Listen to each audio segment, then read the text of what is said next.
When Gina opened the envelope, she found a 4-page handwritten letter. The contents of that letter have never been made public. What was confirmed through a family spokesperson later that afternoon was that the letter had been written by Dina Norris, Chuck's long-hidden daughter, from a relationship in the 1960s.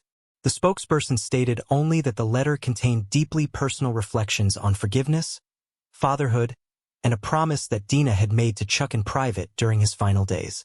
According to the spokesperson, Gina Norris was moved to tears upon reading the letter and immediately contacted Dina by phone. But a third element of what occurred that morning elevated the event from emotional to genuinely inexplicable. Multiple witnesses, including Thomas Anna and 2 early morning visitors to adjacent grave sites, independently reported seeing a red-tailed hawk perched on top of the headstone when they first approached the area.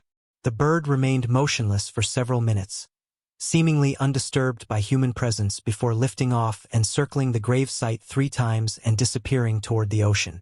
In Hawaiian spiritual tradition, the appearance of a hawk, particularly the EO, is considered a powerful ancestral music sign. It is believed to represent a departed warrior spirit, communicating protection and peace to those left behind. Thomas Anna, who is of native Hawaiian descent, later told KGM Music News that in 30 years of working in cemeteries across the island, he had never witnessed anything like the combination of events that morning. I have seen people grieve in beautiful ways. I have seen families leave incredible tributes. But I have never seen the land itself respond to a man's passing like that. I cannot explain the flowers. I cannot explain that bird. I can only tell you what I saw. Local media coverage of the event spread rapidly through social media. Within 48 hours, the story was picked up by national outlets, including NBC News and the Associated Press. Opinions were sharply divided. Skeptics pointed to the possibility that a devoted fan had planted the flowers overnight and that red-tailed hawks are native to the Hawaiian Islands and require no supernatural explanation. Supporters of a more mystical interpretation noted the precise timing, the impossible bloom, the deeply personal letter, and the cultural significance of the hawk's behavior. The Norris family declined further public comment beyond a brief written statement released on March 31st.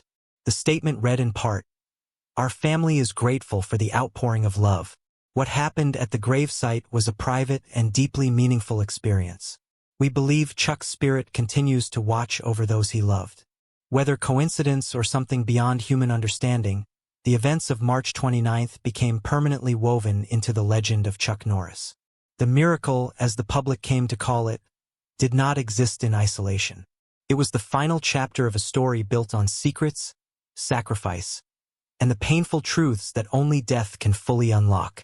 To understand the weight of that letter found at the grave, one must travel back to the 1960s and confront the darkest chapter of the legend's private life. In 1962, during his military service in California, while living with his first wife, Diane Holacek, Chuck Norris engaged in an extramarital relationship. This brief encounter with a woman named Johanna produced consequences that would echo across decades. The result of this affair was the birth of a daughter named Dina. Chuck Norris was completely unaware of her existence for 26 music years. The child grew up without knowing the identity of her biological father.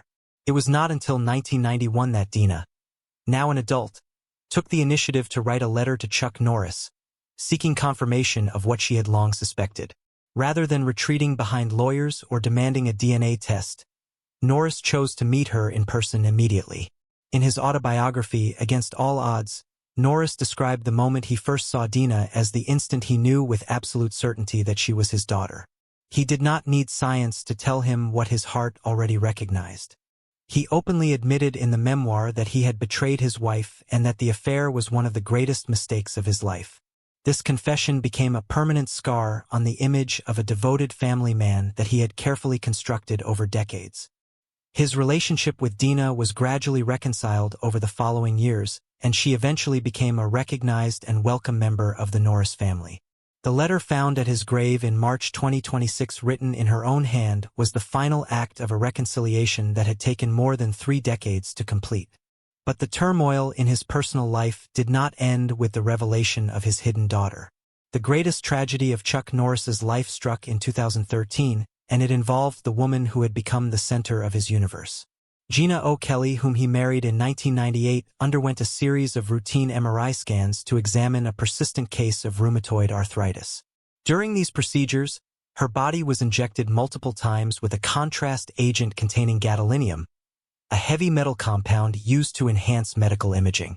What was supposed to be a standard diagnostic process became a catastrophe.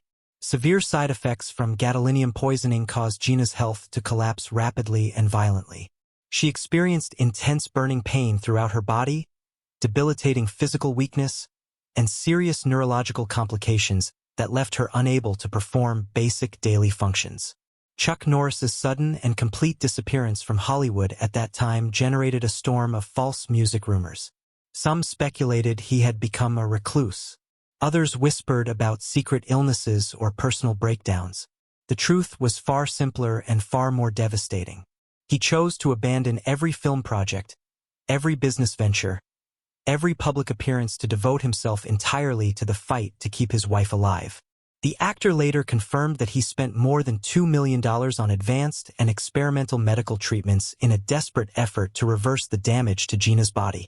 He remained at her bedside 24 hours a day, 7 days a week at a specialized treatment center in Texas, personally monitoring every breath she took, every medication she received. Speaking about his decision to walk away from one of the most successful careers in action cinema history, Chuck Norris made his priority unmistakably clear. I gave up my film career to focus on keeping Gina alive. That is the most important thing. This battle extended beyond the hospital room and into the courtroom. In 2017, Chuck and Gina Norris officially filed a lawsuit against 11 pharmaceutical companies involved in the production and distribution of gadolinium-based contrast agents. The lawsuit alleged that these corporations had knowingly failed to adequately warn patients and physicians about the severe risk of heavy metal toxicity.